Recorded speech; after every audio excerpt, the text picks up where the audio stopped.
says that what is uploaded is now not being correct. disrupted. What made this 2023 presidential election different was the introduction of technology. No need boring you with the many instances the INEC chairman reaffirmed their commitment to use the technology in conducting the election. The introduction of beavers was the main game changer that made many people to come out to vote. Because in previous elections, people didn't bother to vote because of rigging. No need wasting their time because their votes wouldn't count anyway. So people were genuinely convinced that their votes will count this time around. That was the reason for massive crowds at INEC registration centers. People wanted to collect their voters' cards, even adults that have never voted before, not that they were just turning 18. You get the picture. People for once trusted the system. Now, during the election, of course, you know what happened. They abandoned the technology, and that singular act violated the electoral law that guides the conduct of elections in Nigeria. So this singular action formed the basis for the election dispute. The two candidates in the election who are currently in the process of appealing the judgment of the appeal court at the Supreme Court, they pleaded with the court to consider cancelling the presidential election because the Electoral Commission failed to upload the polling unit results in real time according to the law, and for that reason, it substantially affected the outcome of the presidential election. Now, let's see some instances where the Presidential Election Petition Tribunal judges turned the law upside down. In their judgment, they held that there is nowhere in the Electoral Act that it mandates the Electoral Commission to upload results in real time at the polling units. In fact, they refused to accept the fact that INEC's manual and guidelines are secondary legislations that derive its powers from the electoral law, just like the electoral law derives its powers from the Constitution. Since they successfully trashed the secondary legislations, they had to solely rely on the Electoral Act. There are sections in the Electoral Act that mentions transmit and transfer of results as stipulated by the Electoral Commission. And despite quoting dictionary meanings of these words, they still went ahead and said that transmit means taking results physically from the polling units to the collation center. Let's make a comparison. Despite the two words being similar, the main thing that differentiates transmit from transfer is broadcast. This can be seen in this Oxford Dictionary definition of transmit. Transmit something from to send an electronic signal, radio or television broadcast, etc. One can transfer money from his account to another using his bank app. The reason it's not called transmit is because the person sent an instruction to his bank to credit another person's account. Whereas in transmit, a polling officer, after snapping the polling unit result sheet, goes on to upload it to IREV. This upload is a broadcast because anything that is published to a website is broadcast. The world is viewing it. So there's no way taking the physical result copies to the World Collation Center involves sending an electronic signal. The judges saying that the two words are the same is an outright perversion of justice. Let's look at all the provisions the judges ignored just to arrive at a predetermined conclusion. First, let's look at the INEC manual. Paragraph 2.9.0 Electronic transmission / upload of election result and publishing to the INEC result viewing portal. This title alone explains the meaning of the two words the judges were beating around the bush just to subvert justice. It says, one of the problems noticed in the electoral process is the irregularities that take place between the polling units after the announcement of results and the point of result collation. Sometimes results are hijacked, exchanged, or even destroyed at the polling unit or on the way to the collation center. You get the picture. This was the main reason for the introduction of beavers, so that the will of the people will be protected up to the collation center and announcement of results.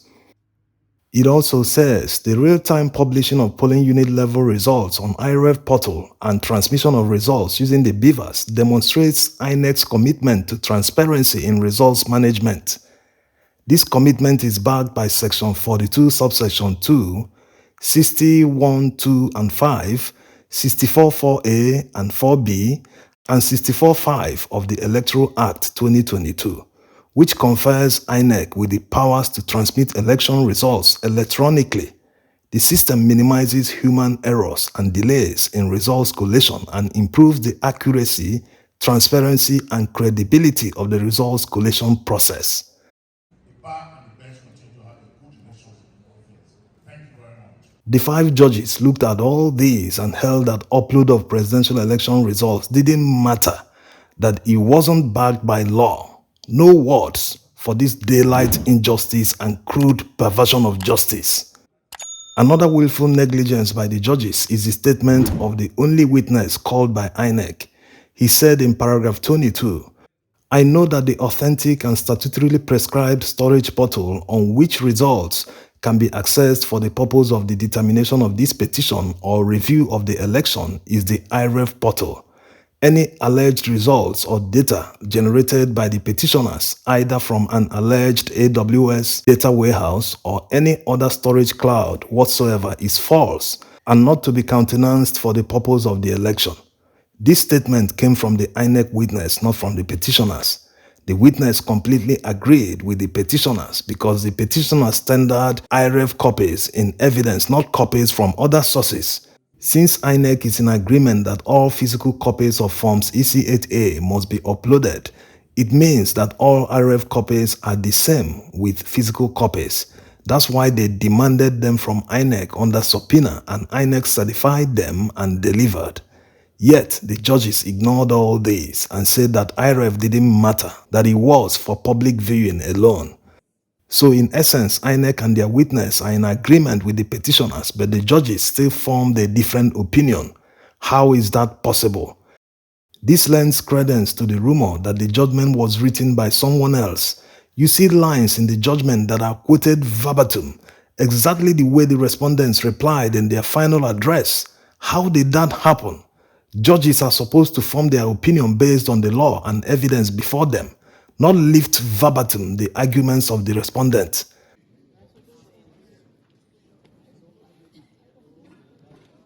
Another example of the wholesale perversion of justice is the reply of INEC to the petition. The judges willfully ignored this.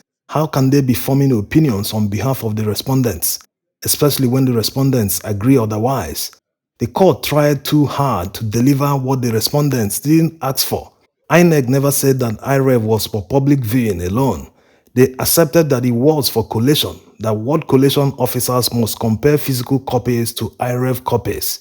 Unless they don't exist, then collation officers will follow the guideline for the copies to be used to compare before starting the collation. INEC completely accepted this procedure. That's why they presented evidence to prove that a glitch prevented them from uploading the results, which of course the petitioners presented evidence from Amazon to prove that the glitch didn't happen. So for the court to say something entirely different from what the two parties agreed on is quite surprising.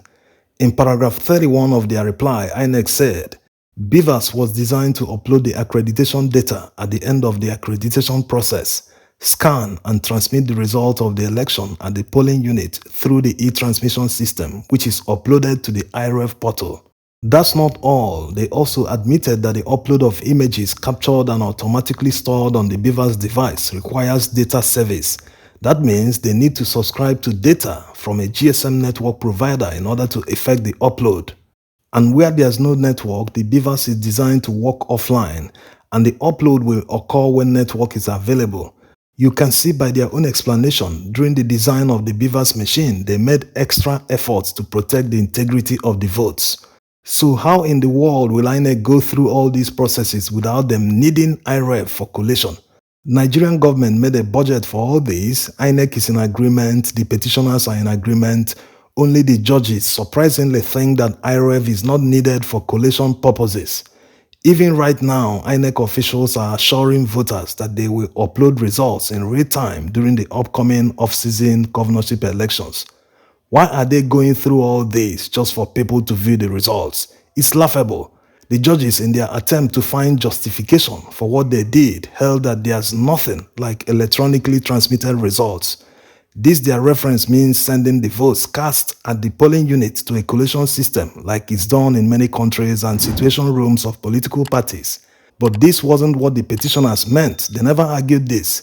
Everyone knows that INEC said they won't upload figures on election day. They won't send it because they can be easily hacked. The petitioners only referenced INEC's own manual and guidelines, which says in paragraph 93, where the INEC hard copy of collated results from the immediate lower level of collation does not exist, The collation officer shall use electronically transmitted results or results from the IREF portal to continue collation. Where none of these exists, the collation officer shall ask for duplicate hard copies issued by the Commission to the following bodies in the order below. 1. The Nigeria Police Force, and 2. Agents of political parties. So going by this, IREF is an integral part of the collation system. It doesn't rely on figures to automatically collate the results. The collation is still done manually by collation officers at all collation centers. IREF, being part of the collation system, stores backups of polling unit results so that ward collation officers can use them to compare physical copies before starting collation. This is to make sure that rigged results are not collated. There's a reason the law says that polling unit results should be uploaded to IREF at the polling unit in front of everyone. This is to protect the integrity of the votes. Isn't this common sense? It's unacceptable that learned judges disapproved of a system that seeks to preserve evidence. This is the most important innovation introduced to our electoral system. The upload of polling unit results assured millions of Nigerians that their votes will count. But for reasons known to 5 judges, they held that the wonderful innovation was only meant for public to see the results, not for collation officers to compare with physical copies. Wonders shall never end. The judges didn't stop there. They also made incorrect statements and references. How can they say that there's nowhere in the Electoral Act or INEC regulations and guidelines that it makes uploading of results at the polling unit mandatory? From all sections already shown, you can see that they were wrong. What happened on 6th of September 2023 was a complete disregard of the provisions of the law in order to perpetuate a judicial heist. After the judges held that the $460,000 narcotics proceeds Tinubu forfeited to the US government was a pre-election matter, they still went ahead to look at the merits of the case. Because it has been brought to court and the respondents joined issues with the petitioner, if the court fails to decide on the matter, someone else will still file it tomorrow. In their attempt to pervert justice, they intentionally misquoted the section of the Constitution the petitioners based their plea on, which is Section 137, subsection 1D. This particular section specifically covers the forfeiture, but they widened the scope and only quoted Section 137, which comprises all the subsections. They did it probably to be able to use the 10-year limit, which is separated by or, because the subsection talks about misdemeanors, not felonies. Judges are trained to interpret the law, and the Constitution of the Federal Republic of Nigeria 1999 has a section that covers interpretation. So if, for instance, you want to check out how to interpret the word or, you refer to the interpretation section. So in this case, we go to section 18, subsection 3. It says, the word or and the word other shall in any enactment be construed disjunctively and not as implying similarity. You can understand what or means if you are an English speaker. The judges are not at liberty to interpret the laws anyhow they wish. And looking at section 137 that deals with disqualification of a presidential candidate, you can see all the subsections are separated by or, which according to the interpretation, they are different. They can't be joined together. If you look at subsection D that deals with sentences and fines, it is separate from the one that talks about 10-year limit, which of course covers misdemeanors. By joining these two together, the judges intentionally misinterpreted the Constitution. They even went as far as citing the Supreme Court judgment of 2014 in Abacha versus Federal Republic of Nigeria. In that judgment, the Supreme Court defined forfeiture as a fine, that if no crime or wrongdoing was committed, one cannot forfeit anything. Therefore, forfeiture is a fine imposed on someone for a crime. This was exactly the argument of the petitioners that Tinubu, having forfeited $460,000 being proceeds of narcotics trafficking to the US government, amounted to a fine imposed on him by a court. Unfortunately, the judges muddled everything up and ended up quoting irrelevant parts of the judicial precedent they cited. By the way, the current Chief Justice was among the panel of justices that delivered the judgment in 2014. In their conclusion, the appeal court judges held that the petitioners failed to prove that Tinubu's forfeiture, which they referred to a fine by the way, does not qualify as a fine for dishonesty or fraud because in their own view, he wasn't convicted. This is where they contradicted themselves.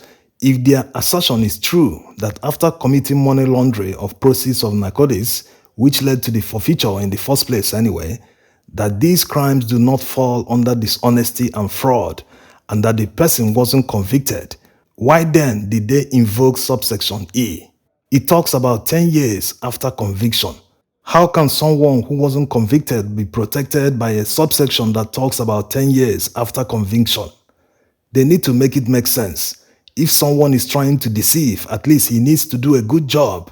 All the grounds for disqualification they called pre-election matters are being used by other election tribunals to disqualify candidates across the country. The same electoral law 2022. Why is the presidential election different? We need to stop here so as not to make this video too long. The judgment is a long read. We will try and add more in subsequent videos. Thanks for watching.